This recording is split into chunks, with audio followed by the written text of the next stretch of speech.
الله أكبر.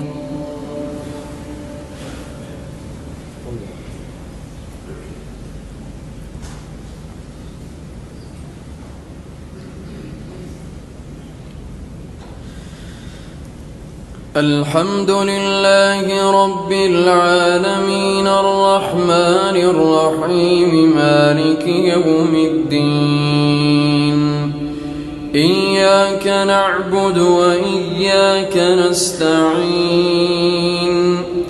اهدنا الصراط المستقيم صراط الذين أنعمت عليهم غير المغضوب عليهم ولا الضالين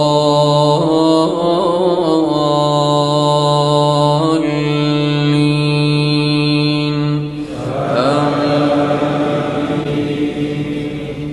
وهزي إليك بجذع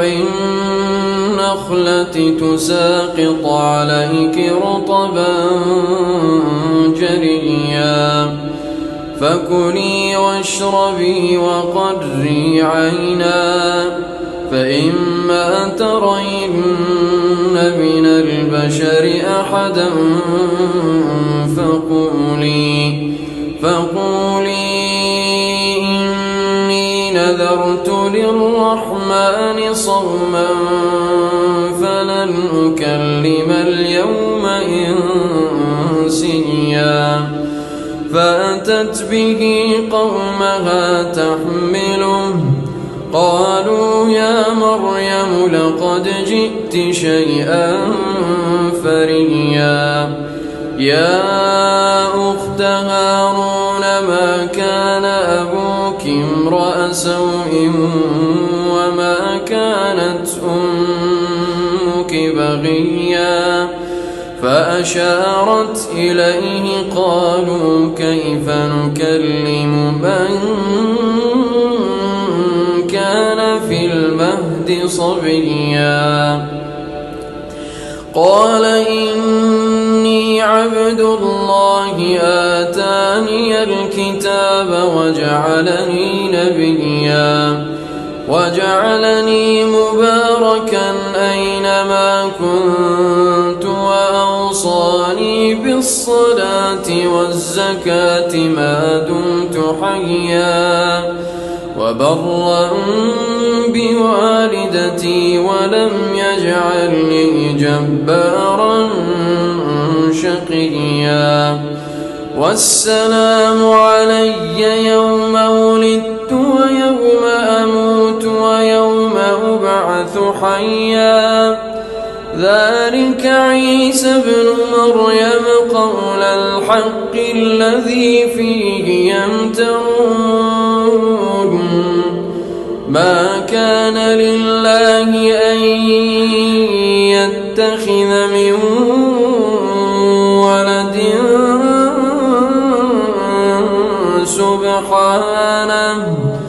إذا قضى أمرا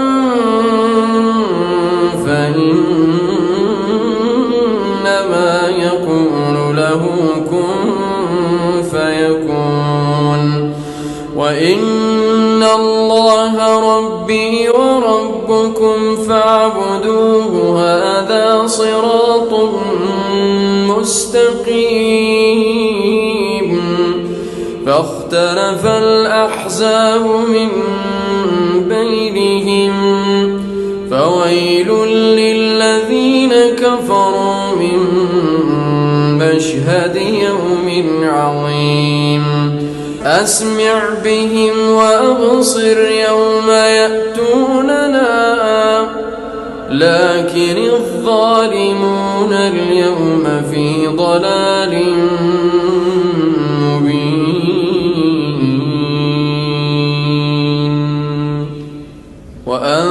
وأنذرهم يوم الحسرة إذ قضي الأمر وهم في غفلة وهم لا يؤمنون إنا نحن نرث الأرض ومن عليها وإلينا يرجعون واذكر في الكتاب إبراهيم إنه كان صديقا نبيا إذ قال لأبيه يا أبت لم تعبد ما لا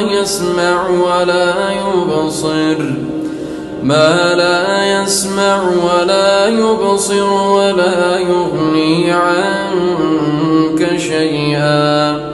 يا أبت إني قد جاءني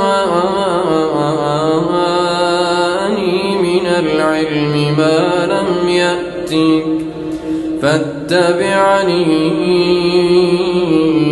أهدك صراطا سويا يا أبت لا تعبد الشيطان إن الشيطان كان للرحمن عصيا يا أبت إني أخاف أن يمسك عذاب من الرحمن فتكون للشيطان وليا قال أراغب أنت عن آلهتي يا إبراهيم قال أراغب أنت عن آلهتي يا إبراهيم لئن لم تنته لأرجمنك واهجرني مليا قال سلام عليك سأستغفر لك ربي إنه كان بي حفيا وأعتزلكم وما تدعون من دون الله وأدعو ربي عسى ألا أكون بدعاء ربي شقيا فلما اعتزلهم وما يعبدون من دون الله وهبنا له إسحاق ويعقوب وكلا جعلنا نبيا ووهبنا لهم من رحمتنا وجعلنا لهم لسان صدق عليا